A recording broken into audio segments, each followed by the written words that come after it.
Lembrando que os tops eles não estão necessariamente em ordem de importância, sem mais delongas. Não estão necessariamente, eles não estão em ordem de importância. Ah, mas aí fica muito mistério, entendeu? Necessariamente, então talvez o 3 seja o 3. Exatamente, fica pra pessoa pensar. Tá. E aí galera, bem-vindos a mais um Vida de Titã. A gente tá de volta com o quadro Top 5 Ensinamentos de Livros e como colocar eles em prática. Bora pro top de número 5. Nós não conseguimos convencer outra pessoa. Somente ela consegue se convencer. O livro passa a ideia que faz muito sentido, que não interessa o quanto a gente concorde com uma ideia, quando a gente tenta baixar ela goela abaixo de uma pessoa, aquilo não necessariamente vai funcionar. A única maneira da outra pessoa se virar pro nosso ponto de vista é se ela realmente concordar com aquilo que a gente está falando. Para as pessoas entenderem e praticarem um hábito, elas têm que realmente acreditar que aquilo faz bem para elas, ou para largar algum hábito ruim, elas têm que acreditar que aquilo faz mal. E muitas vezes quando a gente está conversando com outras pessoas, querendo passar a nossa opinião, a gente só passa a conclusão, a gente não passa toda a ideia para a pessoa conseguir se convencer, para ela entender os motivos de que aquilo faz mal ou faz bem, para chegar naquela conclusão de parar ou começar. A gente só consegue se agarrar a uma crença, a uma verdade, algo que dizem pra gente, se a gente consegue compreender da onde aquela ideia surgiu, como aquilo surgiu. Senão a gente fica meio ressabiado, a gente não consegue se convencer. Então, quando tu for passar uma nova ideia para alguma pessoa ou quiser convencer ela de algo, ajuda ela a achar o caminho daquela conclusão. Porque se simplesmente der a resposta, não tem muito onde ela se agarrar para acreditar naquilo. Agora, quando ela sozinha consegue chegar naquela conclusão, naquela verdade, quando aquilo faz sentido para ela, aquele é o momento que ela consegue se convencer. E essa é a grande sacada que a gente tira desse ensinamento, que quando a gente está conversando com outras pessoas, a gente fica tentando botar na cara dela a nossa opinião, a nossa conclusão, e isso não funciona. Nós também não aceitamos quando um ensinamento vem assim. Quando a gente pega simplesmente uma conclusão final que não nos mostra um embasamento, a gente já tem uma opinião sobre aquilo, a gente vai refutar se não nos dá motivos pra gente mudar a nossa opinião. Top número 4. Permitam que as pessoas salvem o seu próprio prestígio. Ou seja, façam com que a pessoa se dê conta do erro ou da opinião errada que ela tenha, sem tu precisar apontar isso. Uma maneira de fazer isso é fazer perguntas circulando aquele tópico, porque conforme ela vai te respondendo e te dando dados, ela pode começar a se dar conta que a conclusão dela não está certa, ou que o dado que ela tirou não faz sentido. E quando a própria pessoa se dá conta do erro, é muito mais fácil para ela assumir que errou e consertar. Porque quando outra pessoa aponta, o primeiro instinto que a gente tem é defender a nossa opinião, é dizer que não, a gente está certo. Daí a gente tenta vir com argumentos e desculpas do porquê a gente está correto e a gente não falhou. Quando isso leva uma discussão muito mais longa, muitas pessoas podem ser com o ego ferido aí, podem um começar a xingar o outro, quando tudo isso pode ser evitado se tu simplesmente começar a questionar a pessoa sobre aquilo para ela se dar conta sozinha primeiro. E uma outra consequência legal de quando a gente deixa a pessoa salvar o seu prestígio é que não vai acontecer no final de reuniões ou mesmo discussões da pessoa ficar ressentida, porque às vezes a gente tem aquela discussão bacana, a gente chega numa conclusão, mas tu sente que a outra pessoa ficou fragilizada, ficou magoada.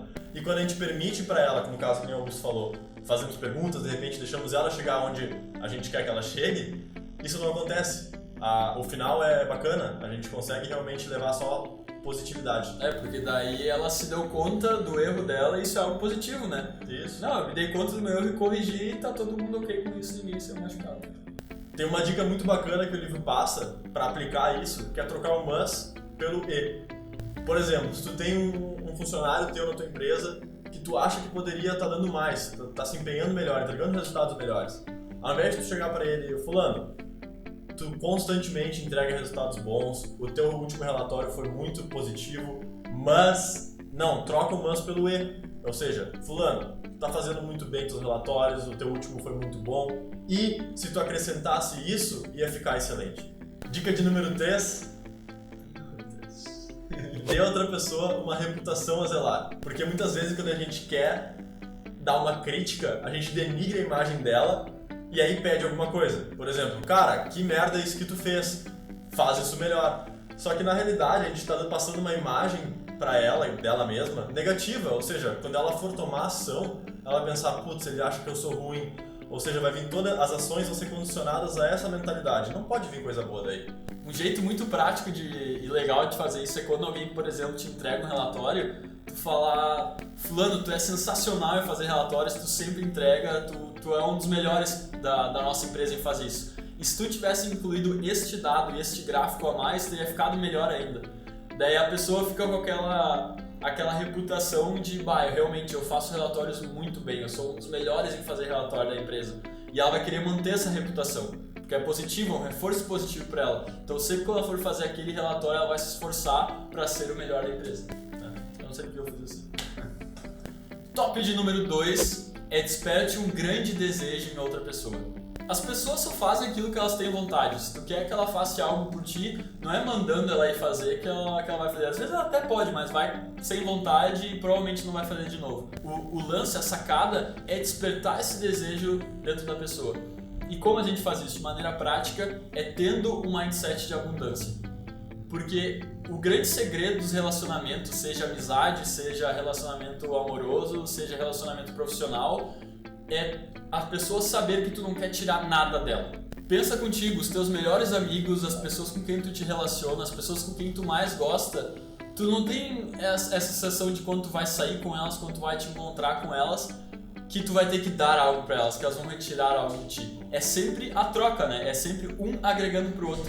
E é esse pensamento que a gente tem que ter com todo mundo. Sempre ter esse sentimento de abundância, que a gente sempre tem pra entregar pra todos e a gente nunca quer tirar. Isso gera um conforto muito grande com aquelas pessoas com quem tu tá te relacionando e fica muito mais fácil para elas despertarem a vontade de criar esse relacionamento contigo. É muito simples a gente conseguir racionalizar esse pensamento. Eu tenho certeza que já aconteceu com vocês em algum momento, que alguém deu alguma coisa muito bacana para vocês, que vocês ficaram muito felizes de maneira genuína, ele não esperava nada em troca. O sentimento que veio é aquele, nossa, que cara legal, que pessoa legal, eu preciso ser amigo dele, ou eu preciso retribuir. Top número 1 é faça com que a outra pessoa se sinta importante de maneira genuína.